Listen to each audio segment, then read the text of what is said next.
Le couple est une traversée qui peut permettre ça. Ce qu'on pense être le fruit du hasard, ça l'est pas. Une notion avec laquelle il faut qu'il vienne, c'est la notion de la curiosité. Le coup de foudre. Mais si on n'a pas cette utopie, je pense que la vie devient très vite fade. Et pour le comprendre, il faut avoir une vision, d'ensemble le plus possible.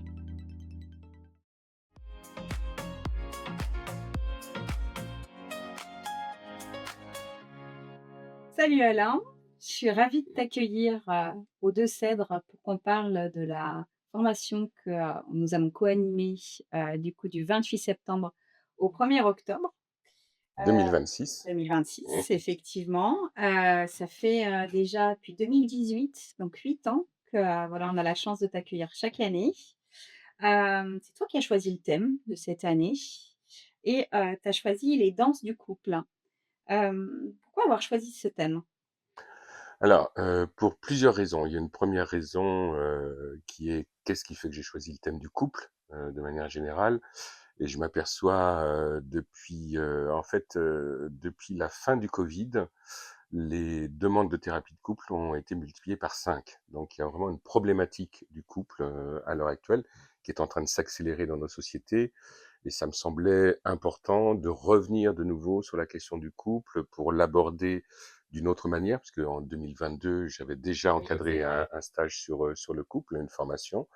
Et puis, les danses du couple, c'est parce que il me semble qu'un couple, c'est des couples, et qu'à l'intérieur d'un même couple, il y a plein de variations qui sont possibles, qui existent, et de regarder comment ces variations se mettent en place et comment finalement on fait plusieurs couples avec le même couple. Donc c'est d'arriver à décrypter ça, à le regarder, et il me semblait que le terme «les danses du couple» était un terme un peu poétique, qui me semblait, intéressant à retenir. Ça donne effectivement un petit côté artistique. Exactement. Pourquoi aujourd'hui, malgré toutes les ressources disponibles, le couple reste un lieu de tension pour beaucoup?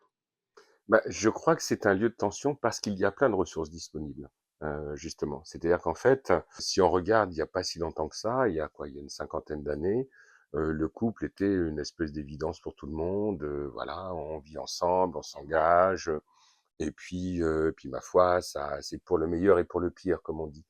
Là, en l'occurrence, ben, il y a plein de choses qu'on connaît, qu'on découvre par rapport au couple, par rapport à la relation, par rapport à l'engagement, par rapport aussi au développement personnel de chacun à l'intérieur du couple. Donc il y a une diversité de choses, une diversité de compréhension qui est en place, qui fait que le couple devient un espèce de creuset à l'intérieur duquel, ben, tout ça va se mettre, en dialogue, en opposition, en conflit. Donc plus on en sait sur soi, plus on en sait sur les liens que nous avons les uns avec les autres, et plus le couple devient un espace, complexe, hein. Mais en même temps, moi, je trouve que cette complexité-là est extrêmement C'est intéressante, la bien richesse, entendu. Oui, c'est la la richesse, tout diversité. à fait. Quels sont les mécanismes inconscients qui sabotent le couple? Alors, il y a beaucoup de mécanismes inconscients qui sabotent le couple. Alors, en même temps, le terme de saboter, il est juste, il est pas juste, parce que à chaque fois que dans un couple, il y a une difficulté, qu'il y a une tension, reprenons le terme qui est un sabotage, ça donne l'occasion au couple de pouvoir grandir, hein. C'est-à-dire, c'est le principe de la crise qui permet de pouvoir comprendre les choses, de pouvoir, les intégrer, les transformer, et puis grandir, bien sûr. Mais les mécanismes inconscients qui sabotent le couple, pour reprendre ce terme, bien souvent, c'est les demandes inconscientes que l'on a par rapport à soi, les besoins, et c'est aussi le fait de se servir de son couple pour résoudre des problèmes que normalement on devrait résoudre seul. Par exemple, la question de l'abandon, la question du rejet, de la solitude, également. Voilà, toutes ces questions-là qui devraient se travailler seules, finalement, on demande au couple de les réparer. Et c'est comme si, et ça c'est la grande erreur que font beaucoup de couples, c'est de considérer le couple comme étant quasiment un lieu thérapeutique et de prendre l'autre comme étant son thérapeute. Alors qu'en fait, c'est pas normalement, c'est pas comme ça que ça devrait se mettre en place. Mmh. C'est demander au couple finalement de faire le travail à sa place. Exactement, exactement. Mais c'est presque, ce que je trouve intéressant, c'est que parfois, dans les couples, il y a l'idée que le couple est l'aboutissement de quelque chose, alors qu'en fait, le couple est le commencement de quelque chose. Et donc on a l'impression que, bon, quand on arrive en couple, ça y est, c'est acquis, c'est en place, c'est le confort, c'est la mise en place, Voilà, alors qu'en fait, ben, ça, c'est un petit peu, ce que beaucoup de couples, découvrent, c'est que finalement le couple est un lieu de travail. C'est un lieu de travail, de connaissance de soi, de connaissance de l'autre, de connaissance de la relation et les inconscients, qui se retrouvent dans ces espaces-là, ben, ils sont conditionnés aussi par l'éducation qu'on a reçue, la culture qui est la sienne, ses valeurs, ses croyances. Et il me semble aussi que les couples parentaux de chacun viennent influencer le couple que l'on forme. Et ça influence pas toujours de la bonne manière. Oui, ça conditionne. Et ça conditionne, ouais. Pourquoi certaines personnes répètent toujours les mêmes schémas amoureux? Moi, ça me fait penser un petit peu aux rêves récurrents. C'est-à-dire, tu sais, quand on fait un rêve et puis qu'on ne trouve pas, l'interprétation du rêve et que l'inconscient dit: «Bah, tu pas compris ce rêve-là, je te le resserre. Je le représente. Voilà, je te le représente» et ben, c'est un petit peu la même chose avec les schémas. C'est-à-dire que les schémas qu'on répète, qui sont souvent des schémas qui sont très enfermants, qui sont des schémas qui ne permettent pas d'avancer, bah, c'est comme si l'inconscient disait: «Ben, allez, reviens à cet endroit-là, regarde de nouveau» parce que la personne qui est le point commun entre toutes ces répétitions, c'est soi-même. Donc il y a quelque chose qui se répète, mais qui se répète par rapport à des données très anciennes qui sont liées à l'enfance, à la petite enfance, au rapport aux parents. Voilà, et c'est comme si dans l'espace du couple, il y avait, ou dans l'espace relationnel de manière générale, ou dans sa vie amoureuse, quelque chose qui se répétait pour, à un moment donné, trouver l'espace pour le travailler, pour le dépasser et puis pour grandir. Parce qu'il me semble qu'il y a toujours cette dimension-là, c'est comment on peut grandir et comment on peut se rencontrer soi-même dans sa vérité, dans sa profondeur. Et le couple est une traversée qui peut permettre ça. Un espace de jeu. C'est un espace de jeu et de jeu, oui, tout à fait. Qu'est-ce qui change concrètement chez quelqu'un qui viendrait suivre cette formation? Ben, quelqu'un qui viendrait suivre cette formation, à mon avis, en tout cas c'est le projet, ce qui viendrait changer, c'est une compréhension de la dynamique du couple. C'est-à-dire que, il y a des dynamiques un petit peu générales, voire universelles qu'on va retrouver. C'est l'une des choses que je vais développer pendant ce stage et ça permet de prendre du recul, de se mettre un petit peu en métaposition par rapport à l'organisation du couple et ce qui peut changer, c'est justement ce point de hauteur. Parce que quand on est dans un couple, on est un petit peu, ben, au centre du cyclone, au centre des difficultés, des incompréhensions, des frustrations. Et là, de prendre ce recul, ça permet de comprendre le processus général dans lequel on est. Et je pars du principe que plus on a conscience des processus inconscients, plus ça nous permet d'être responsables, plus ça nous permet d'être libres, et plus ça nous permet de comprendre que ce couple-là, c'est vraiment mon choix, et c'est pas un choix qui m'est imposé par mon inconscient, par ma culture, par mon éducation et par mes obligations intérieures. Donc je pense que c'est ça que ça peut modifier pendant ce stage. En tout cas, c'est le projet. Peut-on vraiment transformer une relation ou est-ce parfois nécessaire de la quitter? Alors, quitter une relation, c'est la transformer, puisque de fait, hein. Donc, moi, j'ai été thérapeute de couple pendant 20 ans. Les couples viennent pour cette transformation-là. Mais parfois, cette transformation, elle n'est plus possible. Donc, dans ce cas-là, ben, il faut se séparer. Et je pars du principe, voilà, une donnée tout à fait simpliste, qu'il vaut mieux se séparer intelligemment que de continuer à être ensemble dans la médiocrité, dans la difficulté, dans une relation un peu fade. Donc c'est ça qui est en jeu. Et la thérapie de couple, c'est pas de faire en sorte que le couple dure, c'est de faire en sorte que le couple trouve le sens de la relation et surtout, bien sûr, la dimension inconsciente. Mais à partir du moment où le couple va trouver ce sens-là, parfois, bah, c'est de s'apercevoir, ben oui, qu'on est arrivé au bout du cycle relationnel et qu'il vaut mieux se séparer. Néanmoins, en général, la dynamique, c'est toujours une dynamique de continuer ensemble plus intelligemment, et puis peut-être avec une forme de couple qui s'est terminée vers une autre forme de couple qui va mettre en place. Moi, je travaille beaucoup sur un concept que j'ai mis en place qui s'appelle, la relation phénix. C'est-à-dire que quand un couple vient en thérapie, ben, il est mort d'une certaine manière. Il y a un cycle qui est mort. Mais est-ce qu'il y a encore les cendres pour que le couple renaisse de ces cendres-là? C'est la fonction phénix du couple. Finalement, c'est, pour reprendre ta métaphore de la danse, en fait. Mmh. C'est savoir s'il y a ils vont continuer de danser ensemble, en fait, mais entamer de toute façon une nouvelle danse, qui sera pas celle Exactement. d'avant. Mmh. Ou si finalement, ben, le Mmh. couple continue séparément dans d'autres danses pour chacun. C'est exactement ça, c'est exactement ça. Et puis il y a quelque chose quand même que je voudrais souligner, dont on parle peu, c'est qu'à l'heure actuelle, il y a beaucoup de mouvements dans les couples. On sait que, 4 couples qui se marient, c'est 3 qui vont divorcer, hein. Ça, c'est les chiffres actuels depuis une quinzaine d'années. Mais néanmoins, il y a une recrudescence du remariage.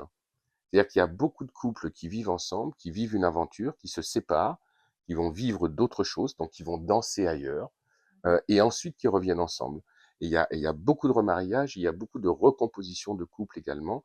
Et ça, c'est une tendance du couple dont on parle peu, mais qui statistiquement est quand même très présente.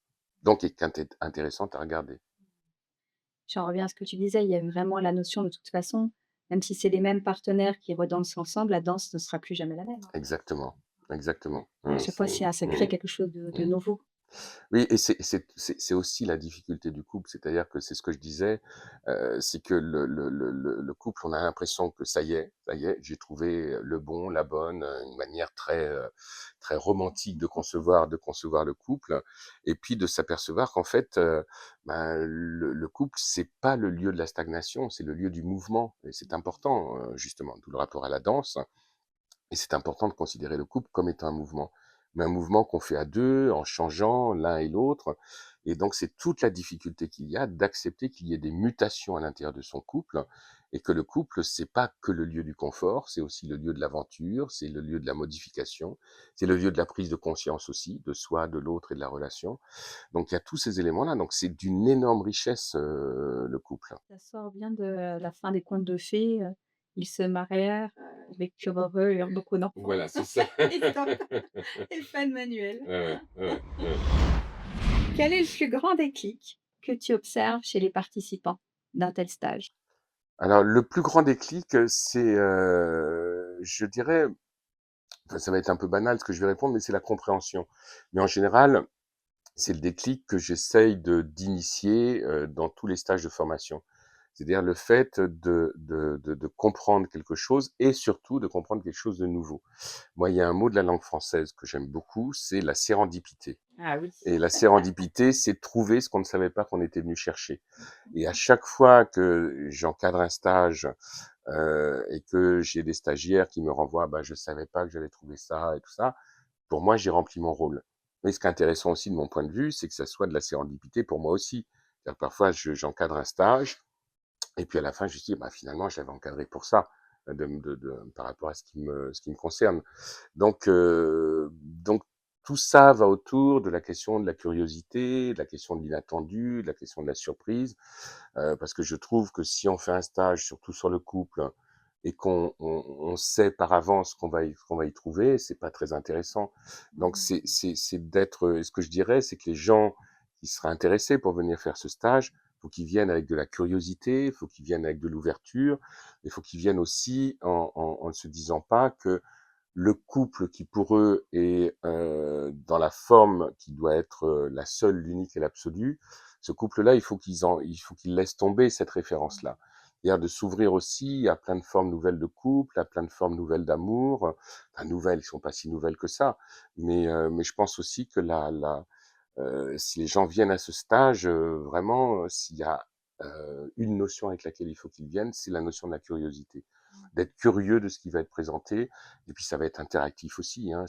J'ai pas la prétention de dire aux gens comment doit être un couple heureux, et durable, hein. Donc ça s'adresse, aussi bien finalement ton stage à ceux qui accueillent en thérapie ou en suivi, des couples en fait, qu'aux personnes qui sont très curieuses de savoir, de connaître les mécanismes et les fameuses danses du couple, hein. Exactement, exactement.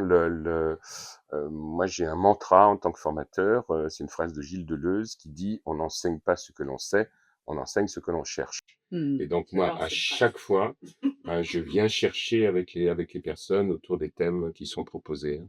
Et pour rebondir finalement sur ce que tu dis aussi, c'est que, les personnes qui viennent, faut qu'elles, sachent s'appliquer à elles-mêmes, faire vivre les choses et pas être là simplement spectatrice, ou spectateur de ce qui se passe, en fait.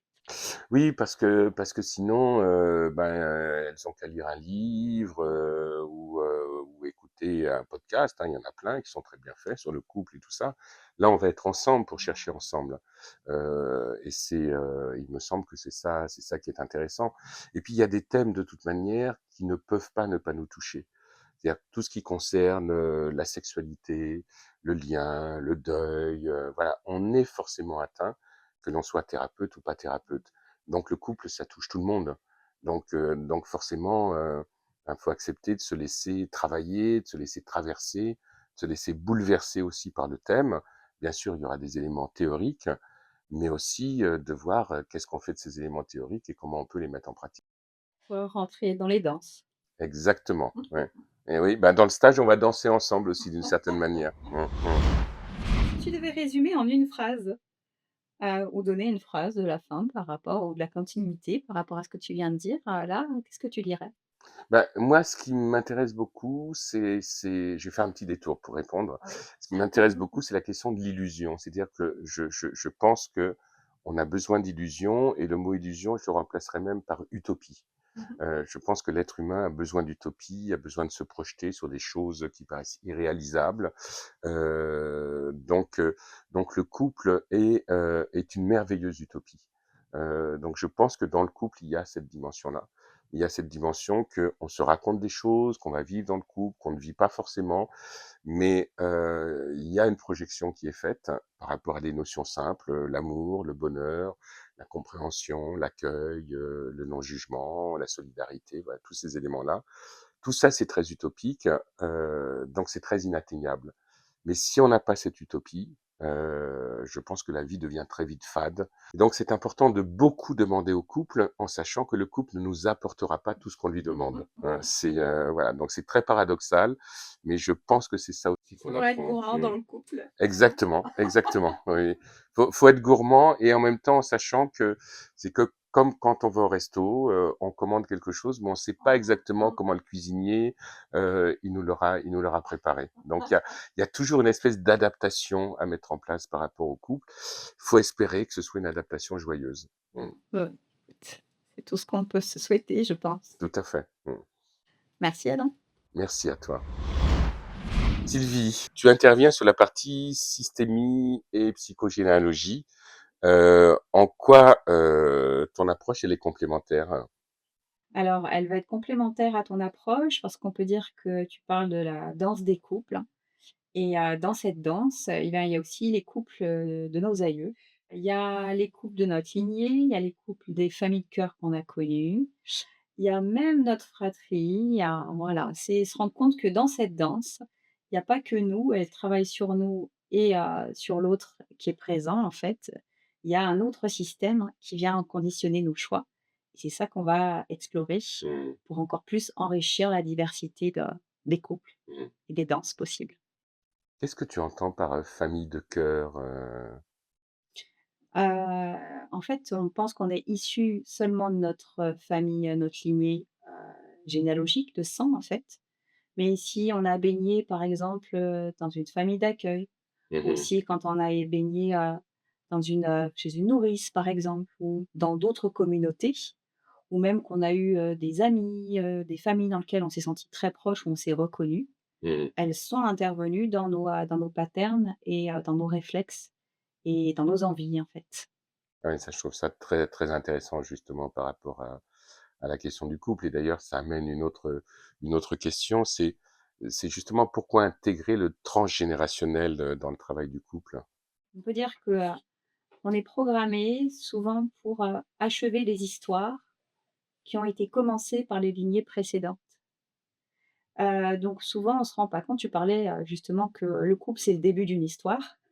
On pourrait dire que pour moi, c'est l'épisode, le nouvel épisode, Mmh. d'épisodes qui ont déjà été tournés avant, de séries avant nous et donc on vient les compléter et dans cette approche, en fait, dans cette continuité, soit on va chercher il va y avoir différents scénarios, soit on va chercher à réparer l'histoire, à payer ce qui a été commis dans l'histoire ou à répéter ce qui a été commis dans l'histoire. C'est pour ça qu'on verra que, ben, nos espèces de coups de cœur, en fait, ou ce qu'on pense être le fruit du hasard, ça l'est pas. Donc c'est vraiment quelque chose qui vient dans une forme de logique avec ce qui a été vu avant et c'est pour ça que pour moi la notion de, la lignée est très importante et la notion de la systémie aussi, parce que, ben, c'est ce que je disais juste avant, c'est que, on n'a pas qu'une seule lignée. Oui, oui. Mmh. On est le fruit vraiment d'un système qui est beaucoup plus large que ce qu'on pense. Et quand il n'est pas exploré, on a l'impression que ce sont nos choix, alors qu'en fait, non, ce sont des conditionnements, des héritages, heu, qu'on va chercher à justement à investiguer ou finir, hein, par exemple, le fantasme qu'a pu avoir, une arrière-grand-mère qui n'a pas pu, vivre son Mmh. histoire avec un homme, voilà et donc ça va induire des dates anniversaires, des lieux, des énergies, voilà, des on va dire des environnements qui vont faire que ça va être propice ou pas à la rencontre et on pourrait parler de, généalogiquement compatible ou incompatible, quelque part. Tu as bien conscience que ce que tu dis là, c'est pas très romantique et pas très hollywoodien. Alors effectivement, ça sort des, tout est le fruit du hasard, laisser la magie, opérer. Sans la magie, c'est ce qu'on comprend pas. Bah, Mmh. là, c'est un petit peu l'envers du décor Ouais. et à la fois, j'allais te dire si ça pourrait faire des bons scénarios parce qu'on se rend compte que quand on connecte à la lignée et que quelque part, on comprend leur danse, eh bien, on a vraiment un plein choix et un plein potentiel au bonheur, en fait. On profite de tout le fruit de leur expérience. Mmh. Donc c'est comme si ça faisait, gagner des années de pratique de danse, de Mmh. couple et on reçoit beaucoup de cadeaux par rapport à ça. Mmh. Voilà, l'enseignement, on repart pas de zéro. C'est beau ça, en fait. Oui, oui, oui. Et justement, comment ton approche, elle vient éclairer les problématiques de couple par rapport à ce que tu poses là? Alors moi, dans mon approche, donc j'utilise, ma propre méthode qui est la méthode ERIT. En fait, on va parler certes de l'alignement, on va modéliser de manière plus large ce système-là.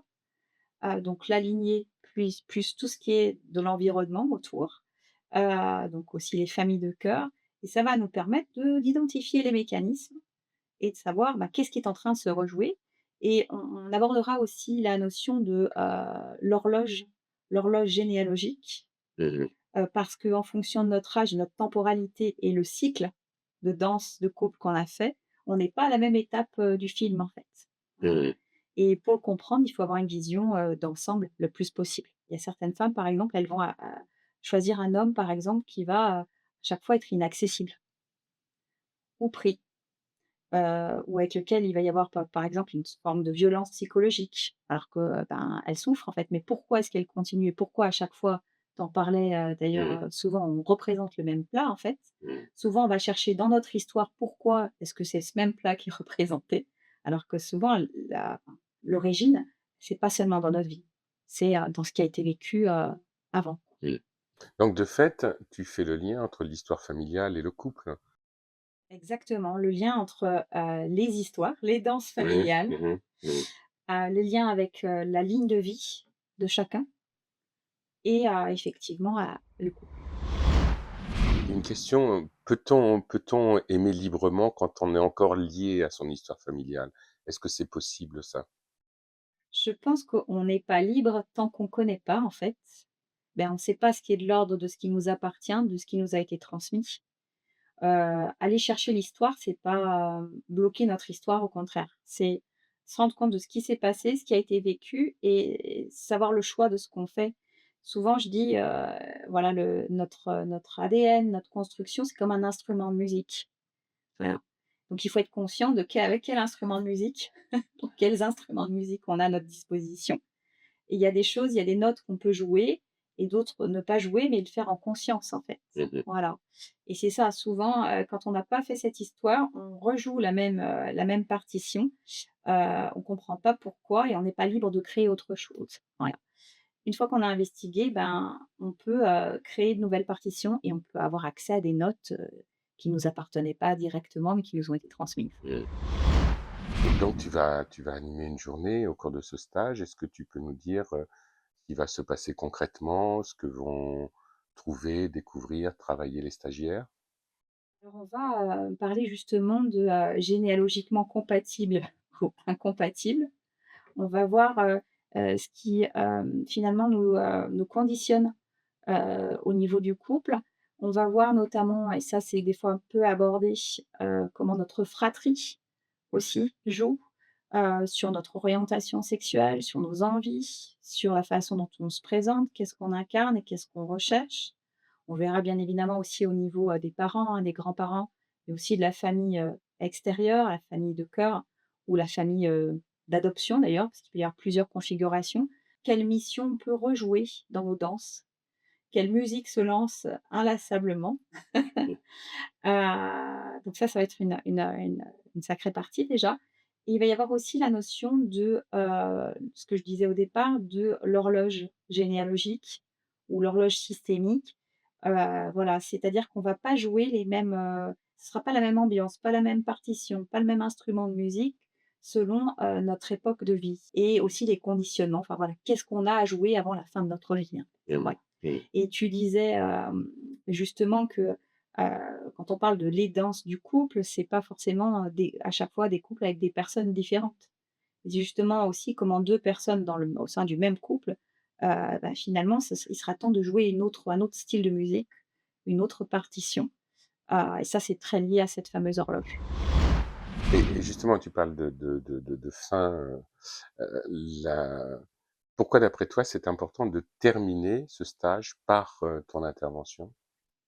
Pour moi, c'est signe d'ouverture, c'est-à-dire se rendre compte, que, effectivement, dans le couple, on cherche souvent des réponses au soi, enfin mais on attend que le couple les résolve, en fait et on est obligé d'en revenir à soi, et de faire sa part. Mmh. Et bien, là, c'est se dire qu'en plus, pour pouvoir vraiment comprendre et avancer, cette partition-là par rapport à l'histoire de nos aïeux, celle qui nous appartient et celle qui appartient du coup à l'autre, du couple, et ben, elle sera investiguée et il y a pas qu'une rencontre, de 2 personnes, il y a une rencontre de 2 arbres. Et qu'est-ce que les participants, les participantes ne verront plus jamais de la même façon, après cette intervention? Le coup de foudre,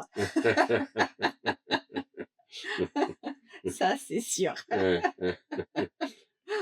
Tu vas démystifier le coup de foudre, hein, c'est Désolée, mais j'allais vous dire que mmh, c'est tous les signes mmh, effectivement d'une mmh. rencontre généalogique, le coup de foudre. Ouais, ouais. Mmh, mmh.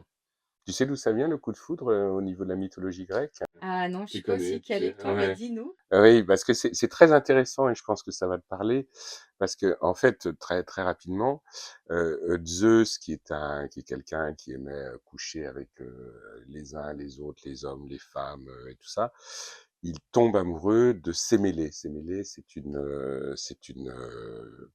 une humaine, hein, normale, c'est pas une déesse. Il tombe amoureux d'elle et Héra, qui est la femme de Zeus, qui est très jalouse, à un moment donné, elle dit à Zeus: «Écoute, montre-lui, tout ce que tu sais faire», et Zeus lui dit: «Mais t'es pas jalouse?» «Non, non, non, vas-y, vas-y, montre-lui, fais-lui voir comment tu manies les éclairs et tout ça, vas-y, montre-lui, impressionne-la, vas-y». Alors Zeus, il dit: «Waouh, d'accord», et Héra est d'accord. Donc il va rencontrer Sémélé et Sémélé est enceinte de lui. Et il commence à lancer ses éclairs un peu partout, voilà. Donc, et le problème, c'est que Sémélé, elle en meurt. Elle en meurt, elle reçoit plein de coups de foudre de Zeus, elle en meurt, et donc, le problème, c'est qu'elle est enceinte de lui. Donc Zeus voit qu'il est en train de tuer Sémélé, donc il va chercher l'enfant dans le ventre de Sémélé, il le sort, il ouvre sa cuisse, il met l'enfant dans sa cuisse, et il le fait finir sa gestation, donc d'où l'idée d'être né de la cuisse de Jupiter. Voilà, et cet enfant, ça va être Dionysos, un dieu un peu particulier. Mais justement, ça montre bien que le coup de foudre, il est mortel. Et que le coup de foudre, il peut te tuer, voilà, et que c'est pas forcément quelque chose qui débouche sur la joie, le contentement et la réalisation. Exactement. Mmh. Pour rebondir sur ce que tu dis effectivement, c'est-à-dire que pour moi, il y a rien de plus dangereux qu'un coup de foudre sans connaître son histoire Ouais. familiale, en Mmh. fait. Parce que Mmh. là, ça peut, entre guillemets, effectivement nous tuer avant qu'on arrive, au terme de l'histoire. Ouais. Sylvie, si tu devais résumer en une phrase ce que les participants et les participantes, vont retrouver dans ce stage, ça serait quoi cette phrase? Ouais, bonne question, une phrase pas évidente. Mmh. Attention au coup de foudre. Oui. Ça, j'ai retenu, hein. Mmh. Oui, je pense que ce serait ça. Attention au coup de foudre, Mmh. et ouais, explorer, l'horloge généalogique, finalement pour pouvoir vous épanouir, Mmh. dans le couple. Mmh. Parce que On a souvent parlé des choses qui tuent, en fait, mais ce qu'on a oublié de dire, c'est très important, c'est que, finalement, explorer, par contre, ce sont des super pouvoirs, en fait. Mmh Voilà. mh. Donc voilà, explorer vos super pouvoirs des danses généalogiques. Mmh. Et oui, et puis, moi, ce sera explorer vos super pouvoirs des danses relationnelles, je pense qu'on a trouvé une belle complémentarité, en tout cas, dans nos 2 approches, et j'ose espérer que ça donnera, envie, aux personnes de venir, vivre ça avec nous. Mmh. Oui, c'est en tout cas, il va y avoir du mouvement. Exactement. Mmh. Les personnes qui aiment le mouvement, qui sont curieuses, qui ont envie de voir les choses sous un angle différent, Mmh. elles sont les bienvenues. Elles sont les bienvenues.